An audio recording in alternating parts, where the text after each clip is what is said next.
Со свечена седница во владата и пораки за стабилност, Македонија одбележува јубилејни 25 години од потпишувањето на Охридскиот рамковен договор. Централната прослава продолжува вечерва на Камениот мост со уметничко-музичка програма, додека опозицијската ДУИ организира сопствен настан. Токму оттаму во живо ја вклучуваме во вестиве Маја Стојановска. Маја, да чуеме на почеток дали почна одбележувањето организирано од ДУИ. Така, Борче, четврт век од потпишувањето на Охридскиот рамковен договор, политичките партии од албанскиот блок вечерва го дочекуваат со две различни прослави. Првата за вечерва е во организација на партијата ДУИ. Станува збор за панел дискусија која што се очекува да започне во секој момент, а на која според најавите од партијата ќе се разговара за наследството, предизвиците и иднината на Охридскиот рамковен договор.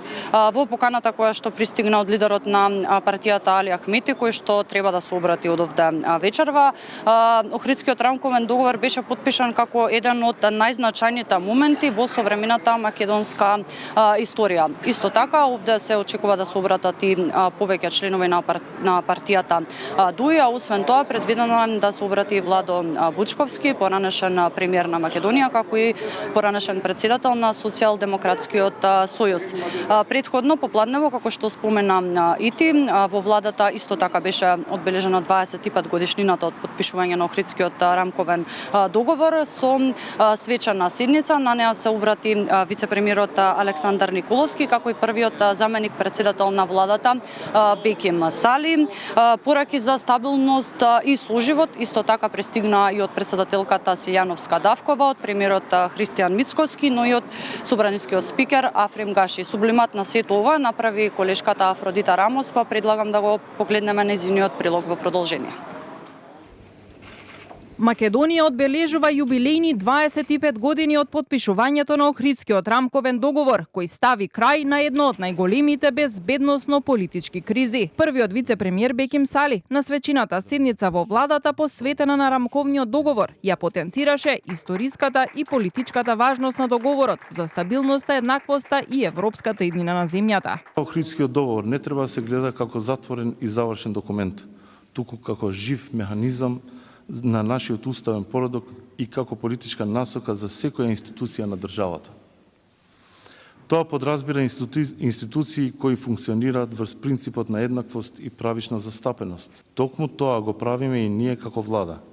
Неодамна и со предлагањето до собрание на Република Северна Македонија на една значајна одредба што произлегува од овој договор, како што е законот за соодветна и правична застапеност. Четврт век е доволно долг период за да се извлечат поуки и да се погледнат пообјективно некои работи од дистанца, вели вице-премиерот Александар Николовски. Според него, наместо за добровит на општеството, одредени политички поединци и партии го злоупотребувале договорот. Се обидуваат да прават раздор, да поттикнуваат лажен национализам, етнички тензии, на тој начин да владеат со државата и мора да признаеме дека долго и успеваат да го прават. Тоа за сега е да видиме во овие 2 години дека во суштина најголем дел од работите биле поврзани со личниот и семејниот интерес.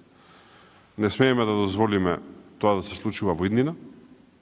Мора да гледаме напред, но и мора да се свртиме назад и да видиме кои се луѓето кои што ги злоупотребуваа најсуптилните лични чувства на народот. Премиерот Христијан Мицкоски на социјалните мрежи порача дека иако во државава има различни перцепции за минатото и за Охридскиот договор, иднината, како што вели, мора да биде ослободена од етнички тензии, политички манипулации и подалби. На Македонија е потребно општество во кое вредноста на човекот нема да се мери според неговото потекло, туку според неговото знаење, труд, честност и придонес кон заедницата.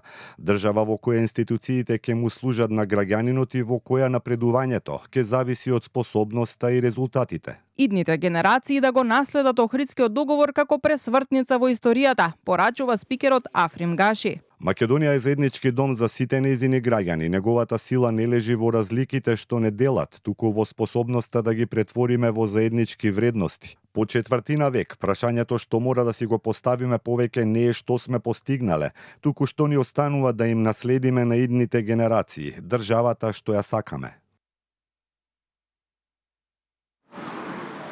Така, кои ќе бидат пораките кои што ќе бидат испратени од овој настан во организација на ДУИ, допрва ќе треба да чуеме со оглед на тоа што се очекува, како што кажав и на самиот почеток, да започне во секој момент, додека за 1 час од сега е закажана централната манифестација за одбележување на 25 години од Охридскиот рамковен договор на Вреди кај камениот мост на градскиот плоштад во Скопје. Според најавите од партијата, покрај вчерашната меѓународна панел дискусија и денешната свечана седница во владата, ова ќе биде практично централна манифестација која што е организирана со помош на владата и Министерството за односи меѓу заедниците и како што е најави од партијата ќе биде проследена со модерна и класична музика. Атмосферата од таму вие пренесуваме во следното информативно издание во 8:45 студио.